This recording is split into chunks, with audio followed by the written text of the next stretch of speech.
Hey guys, welcome back. In the last few lessons, we learned a lot about HDFS, MapReduce, and we also wrote a MapReduce program to calculate the maximum closing price of each stock symbol in our stocks dataset.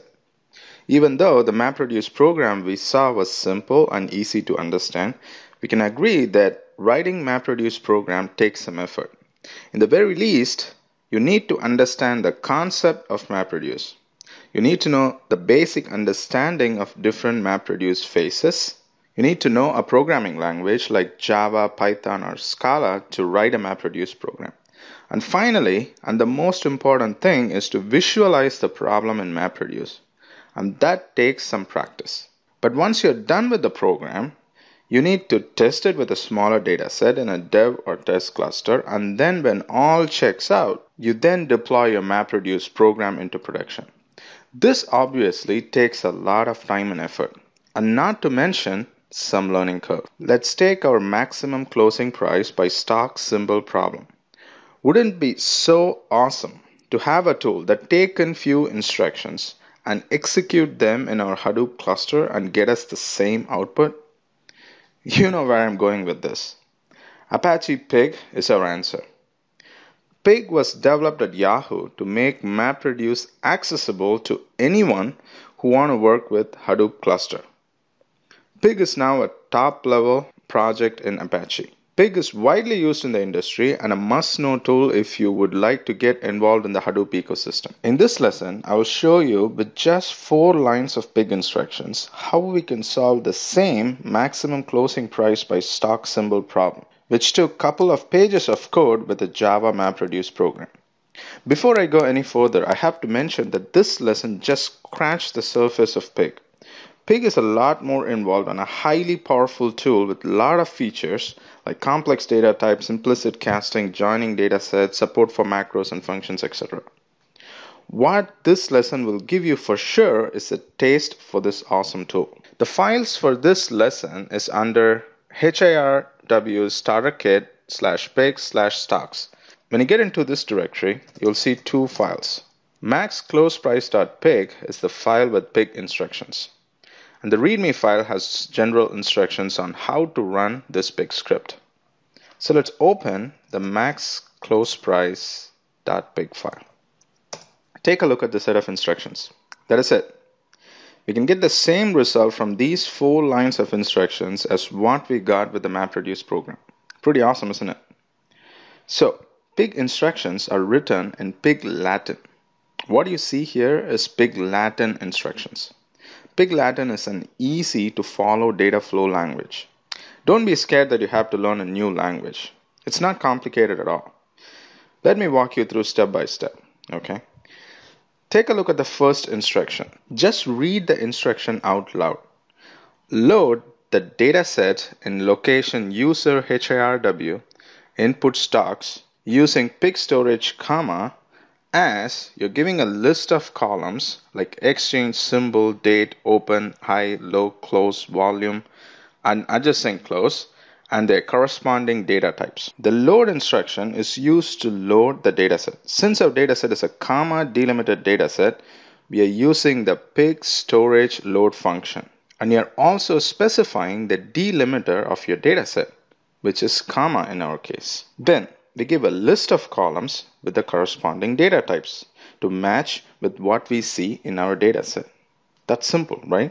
Finally, you give the loaded dataset a name. In our case, we are naming our dataset as stocks_record. In Pig, the stocks_record is called a relation.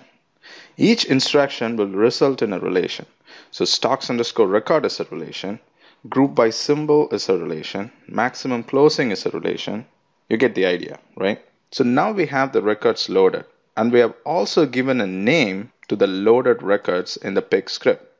So we can now use this name to refer to our loaded dataset throughout our Pig script. Remember, we are trying to calculate the maximum closing price by symbol. So the next thing we want to do is we want to group the records by symbol, and then we can calculate the maximum closing price by symbol. This instruction right here will group the records that you loaded by symbol. So we'll use the group by operator to group the records by symbol. Just read the instruction out loud. You're saying group stock underscore records, which is your data set, by symbol. That is it. And give the resulting group by records a name. Here we are giving group by symbol as the name. Now that the records are grouped, we are ready to calculate the maximum closing price by symbol. Understanding the structure of group by symbol will help us understand the next for each instruction. Since group by symbol is a collection of stock records, group by symbol will result in two columns. The first column is the column which you use to group the records by. In our case, we use the symbol to group the stock records. So the first column in group by symbol will have symbol values like Apple, GE, Ford, etc. You get the idea, right? But how can we refer the first column in group by symbol? It's very simple. We can simply refer to the first column as group, like you're doing it here. So the symbol here corresponds to group. Next, the second column of group by symbol is a collection of stock records for a given stock symbol. Let's take this for example.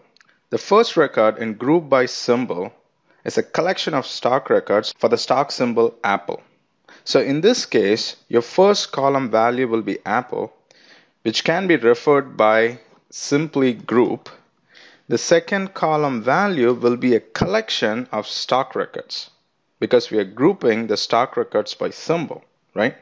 And you can refer to that collection as stock records, like this right here. Now let's look at the for each instruction. Read the for each instruction like this. For each record in group by symbol, give me the group, which is nothing but the symbol, and the maximum closing price from the collection of records. Since the records are grouped together, we need to refer to the close price as stock underscore records.close. Make sense? Perfect. Finally, we can use the store operator to store the output into HDFS. And we are using the pig storage function to specify the delimiter. So in this case, our output will be symbol and the maximum closing price, which will be delimited by comma. And the output location is this output pig stocks in HDFS. That is it. The script is now ready. Now we are ready to execute this pig script in our cluster. But before we execute, let's talk about what will happen when we execute a pig script. Pig first analyze the entire pig script, optimize the script if possible, and convert the script or pig-laden instructions into one or more MapReduce jobs, and then submit the MapReduce jobs in the Hadoop cluster. So in the background, all the pig instructions will be translated into MapReduce job.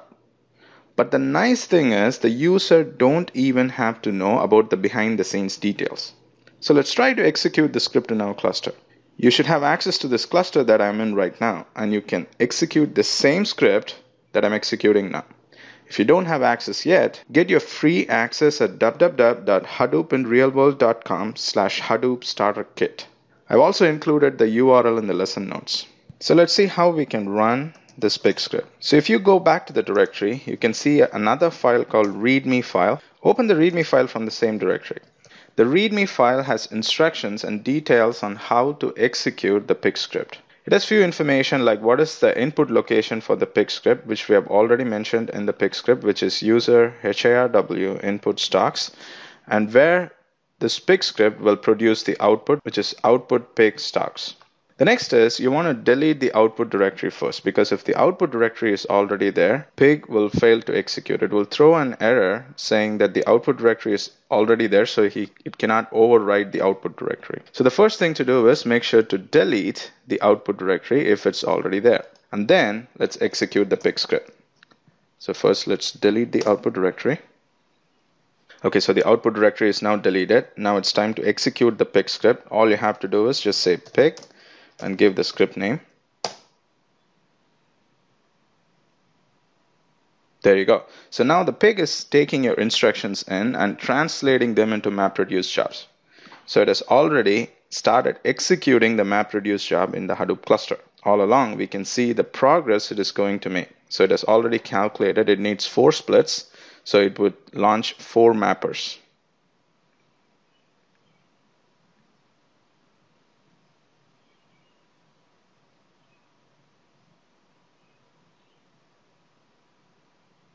So there you go, the MapReduce job is now complete. Let's look at the output. So the output is stored in this location right here, output pig stocks. So we're going to say Hadoop fscat output pig stocks. Output pig stocks is a directory, so let's see what is in the directory and then let's try to output the file. Okay, so the output is stored in this file right here. So I'm going to say Hadoop fscat and give the file name. So there you go, here's your output. So a symbol with a closing price. That's exactly what we wanted. And this is the same output that we got from our MapReduce program. So there is no difference at all in the output, right? So finally, what I wanted to show you is, you can also see the MapReduce job which was executed in our Hadoop cluster with this URL right here. So take this URL, open a browser, and copy the URL there. So there you go. This is our MapReduce job which was executed by pig.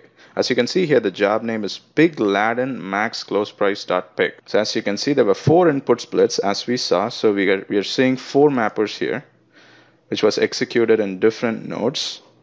And then you can see we have 1 reduce. So the information that you see here is more similar to what we saw with our MapReduce job execution.